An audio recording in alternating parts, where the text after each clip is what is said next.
be a better team.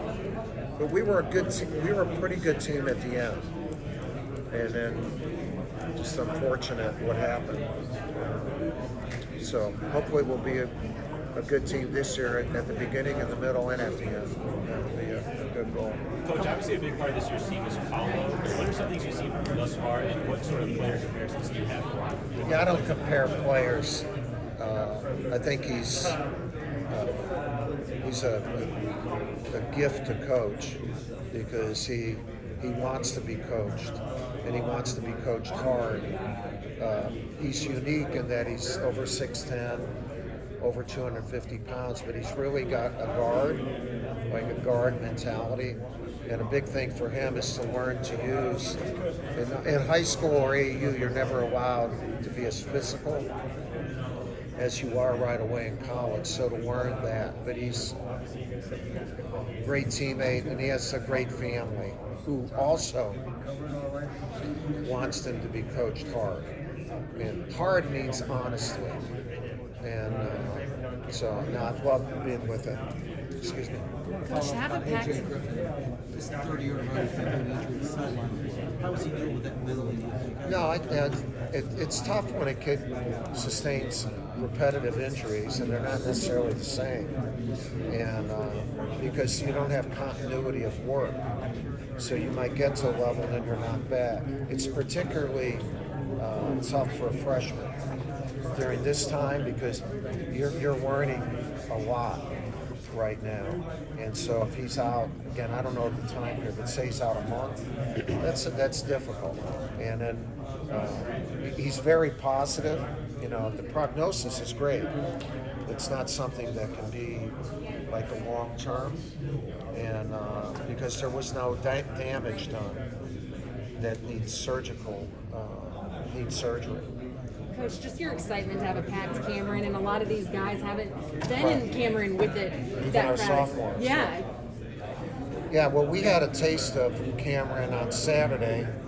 We did a benefit for our children's hospital. We had about 400 or 500 people in, and you could see that our players loved that. And then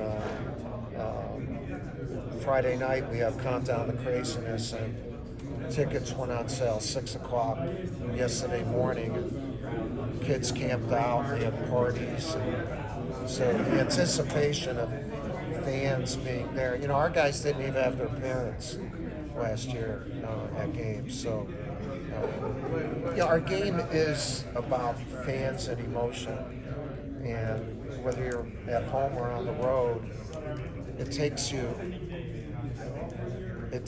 everyone to a different level, and so I'm anxious to see what that does Friday and then move on from there. How do you feel about the rules of the game, like the vaccine mandate?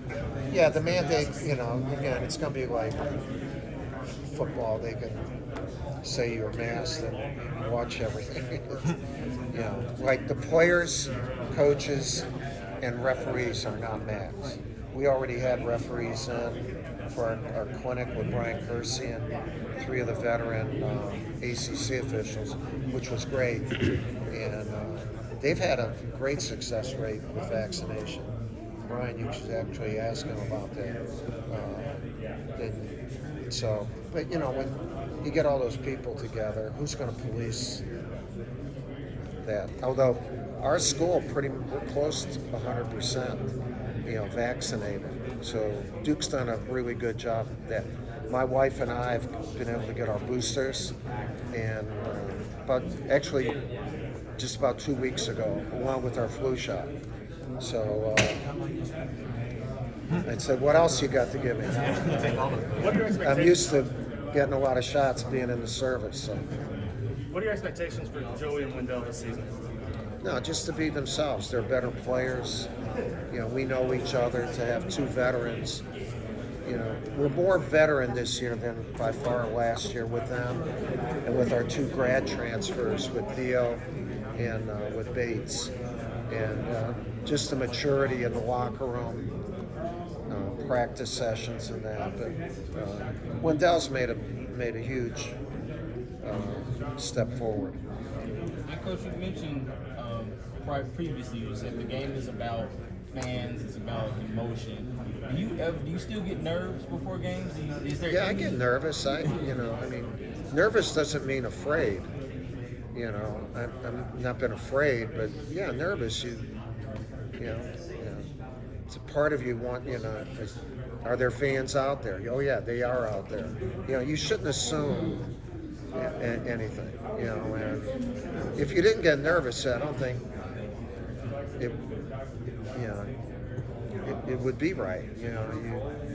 And you want to be really good. Yeah, you want to be really good.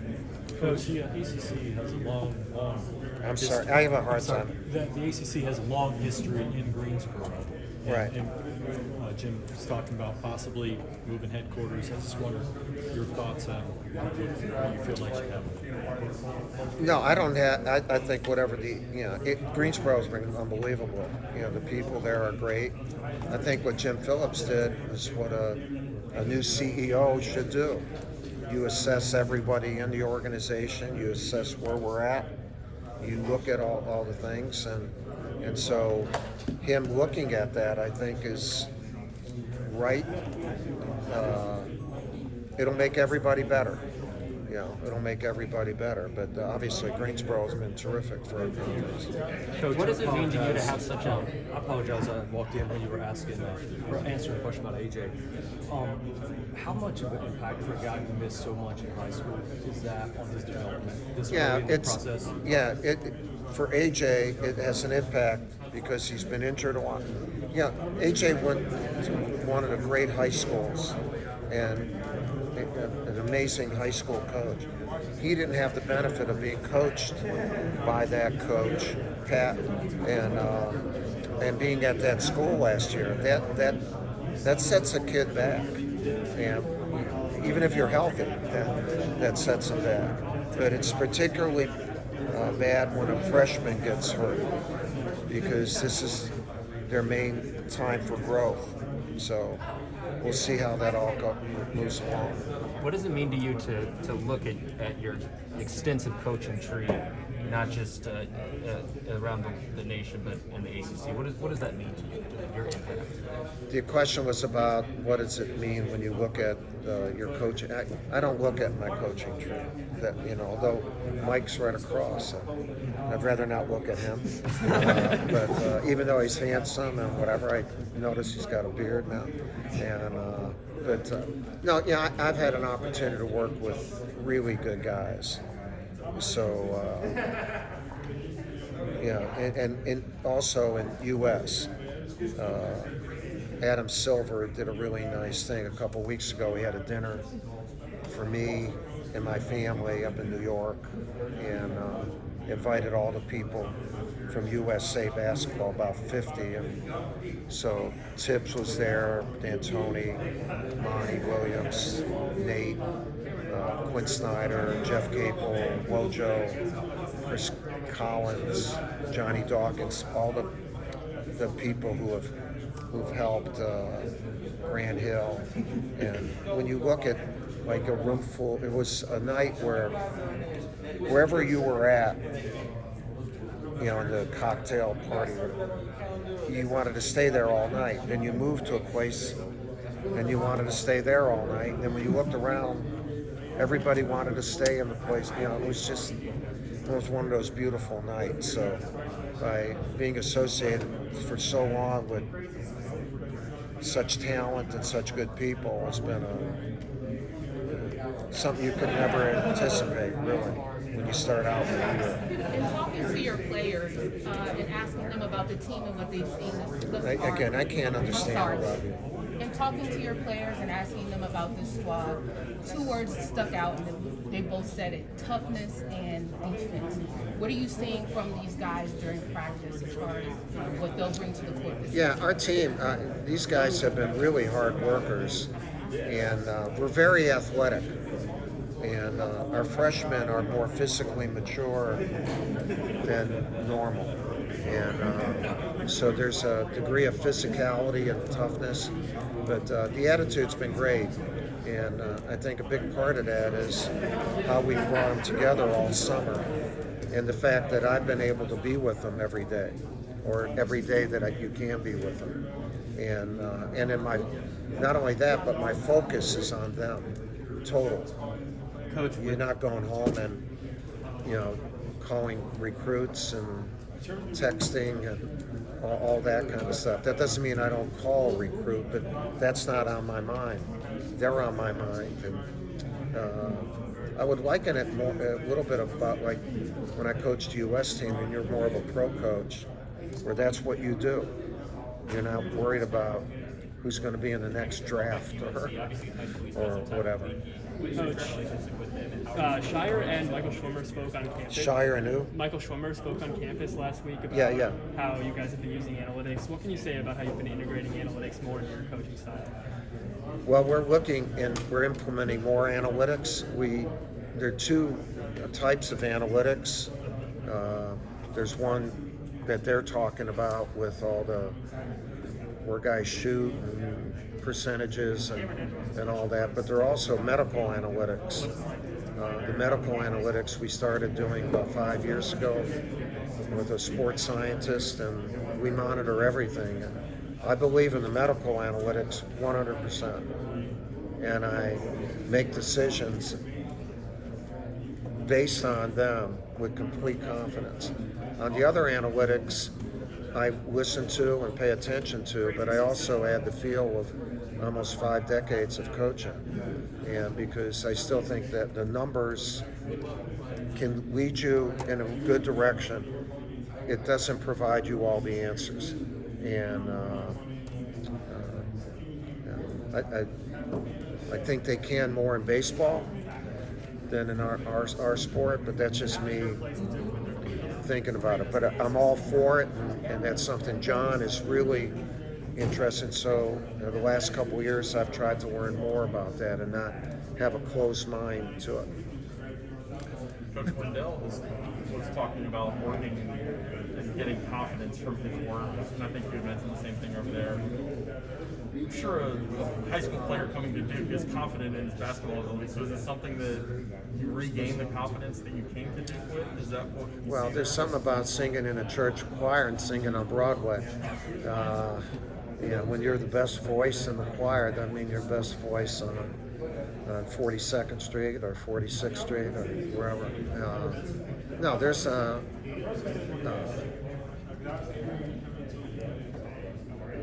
you can get knocked back, by being in a different environment, or it can elevate you.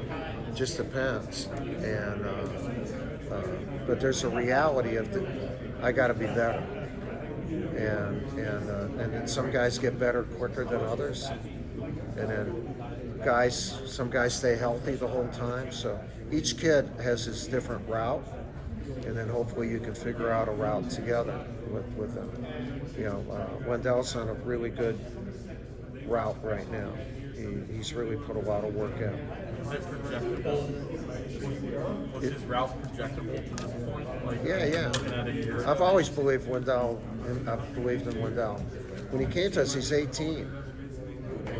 Like he's not 23. And there's a lot of adjustments. We have 2 kids from our freshmen who just turned 18 about a month ago. They're 18. He's only 20. He's not 22. And there's just a lot. You have to give him a chance to grow.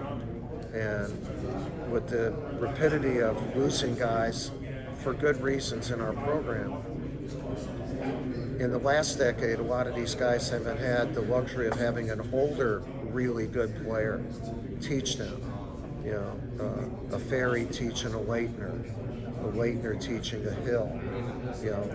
Guys along the way. This last decade,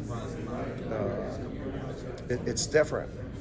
It's just it's different. All right, guys, we gotta wrap it up.